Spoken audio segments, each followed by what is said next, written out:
సంగారెడ్డి జిల్లా సిగాచి పరిశ్రమ ఘటనలో రెస్క్యూ ఆపరేషన్ కొనసాగుతుంది. ఈ ఘటనలో మృతుల సంఖ్య 39కి చేరింది. తీవ్రంగా గాయపడి ఆసుపత్రిలో చికిత్స పొందుతున్న భీమ్రావ్ అనే వ్యక్తి కాసేపటి క్రితం మృతి చెందాడు. భీమ్రావ్ స్వస్థలం మహారాష్ట్ర. ఇప్పటి వరకు ఈ ప్రమాదం నుంచి 61 మంది సురక్షితంగా బయటపడ్డారు. 39 మంది మృతి చెందారు. అందులో ఇప్పటి వరకు 31 మృతదేహాలను గుర్తించారు. ఇంకా 7 మృతదేహాలను గుర్తించలేదు. ఆసుపత్రి నుంచి ఇప్పటి వరకు 12 మంది డిశ్చార్జ్ అయ్యారు. ప్రస్తుతం ఆసుపత్రుల్లో 22 మంది ఉన్నట్లు అధికారులు వెల్లడించారు.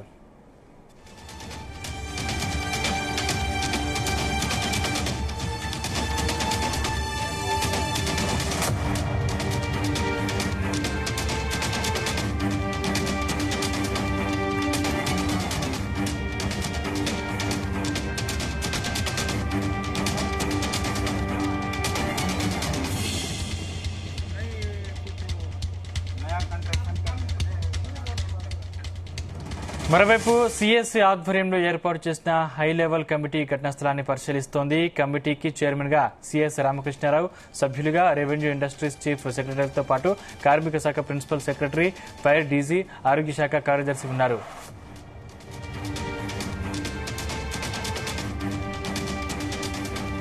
సిగాచి పరిశ్రమ యాజమాన్యం మృతుల కుటుంబాలకు ఒక్కొక్కరికి ₹1 కోటి పరిహారం ప్రకటించింది.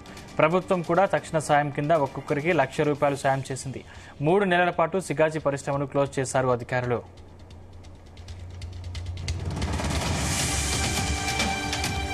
సంగారెడ్డి జిల్లా పాసమెల్లారం సిగాచి ఫార్మా కంపెనీలో 2025 జూన్ 30న ఘోర ప్రమాదం జరిగింది. రియాక్టర్ పేలుడు ధాటికి కంపెనీ భవనం కుప్పకులగా శిథిలాల కింద కొందరు చిక్కుకున్నారు. సహాయక చర్యలు కొనసాగుతున్నాయి. ఇదే అంశానికి సంబంధించిన మరింత సమాచారం మా ప్రతినిధి నగేష్ అందిస్తారు. నగేష్, సందీప్, సంగారెడ్డి జిల్లా పటాన్చేరు పారిశ్రామిక వాడలోని పాసమెల్లారం సిగాచి పరిశ్రమలో జరిగిన పేలుడుకు సంబంధించి మృతుల సంఖ్య ఇంకా పెరుగుతూనే ఉంది. ముఖ్యంగా ఈ పేలుడు జరిగి 4 రోజులు కావస్తున్నా ఇంకా మృతదేహాల వెలికితేది కొనసాగుతూ ఉంది. ఏదైతే పరిశ్రమ పేలిందో, అంటే రియాక్టర్ పేలిన సందర్భంగా అక్కడ పనిచేస్తున్న కార్మికుల్లో చాలా మంది ప్రాణాలు కోల్పోయారు. 143 మంది ఆ రోజు విధులకు హాజరైన సందర్భంలో ఎవరైతే ప్రాణాలతో బయటపడ్డారో వారిలో కూడా 80% కాలిన గాయాలతో ఆసుపత్రిలో ఉన్న వారు కూడా 2 ప్రాణాలు కోల్పోవడం జరిగింది. అయితే ఈ పరిశ్రమకు సంబంధించి ఏరియా ఆసుపత్రి కావచ్చు, ఇతర ఆసుపత్రిలో చికిత్స పొందుతున్న వారి కుటుంబీకుల రోధంతో అక్కడైతే హృదయ విదారక దృశ్యాలు అయితే మనం చూడొచ్చు. బీహార్ కు చెందిన దీపక్, దిలీప్ అనే 2 అన్నదమ్ములకు ఈ రోజు అయితే DNA పరీక్షలు చేశారు. వారు ఇద్దరు ఒకే గ్రామానికి చెందినవారు, అంటే బంధువులుగా చెబుతున్నారు. వారికి సంబంధించి నాగపాశ్వం సిగాచి పరిశ్రమలో కూడా మృతి చెందిన బాధాకరం. అయితే ఇలాంటి ఘటనలు ఒక్కొక్కటిగా వెలుగులోకి వస్తున్నాయి. ముఖ్యంగా ఈ పరిశ్రమకు సంబంధించి ఒక్కో ఏరియా నుంచి ఒక్కొక్కరు అక్కడ ఆసుపత్రికి వస్తుంటే హృదయ విదారక దృశ్యాలు అయితే మనం చూస్తూ ఉన్నాం. ఆంధ్రప్రదేశ్ చెందిన శ్రీకాకుళం జిల్లాకు చెందిన పాలకాండానికి చెందిన వెంకటేష్ అనే వ్యక్తి ఆచూకీ కోసం అయితే గత 4 రోజులుగా వారి కుటుంబీకులు అటు ఆసుపత్రి కావచ్చు, ఇటు పరిశ్రమకు కావచ్చు, అటు ఇటు తిరిగి విసిగి వేదారిపోయారు. అతని మృతదేహం ఇప్పటికీ లభించలేదు. వెంకటేష్ కు సంబంధించిన ఎలాంటి ఆచూకీ చెప్పకపోవడంతో అతను మృతి చెందాడా లేదా ఎక్కడ ఉన్నాడు, ఆయన ఉంటే ఒకవేళ మృతదేహం ఎక్కడుందని వాళ్ళైతే ఆందోళన వ్యక్తం చేసిన పరిస్థితి. ఇలాంటి ఘటనలు 1, 2 కాదు.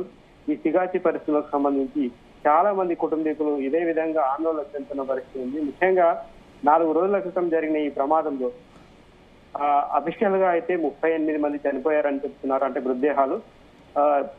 దానిలో 31 మంది ఐడెంటిఫై చేశారు బాడీస్. 7 బాడీస్ ఇంకా ఐడెంటిఫై చేయాల్సి ఉంది.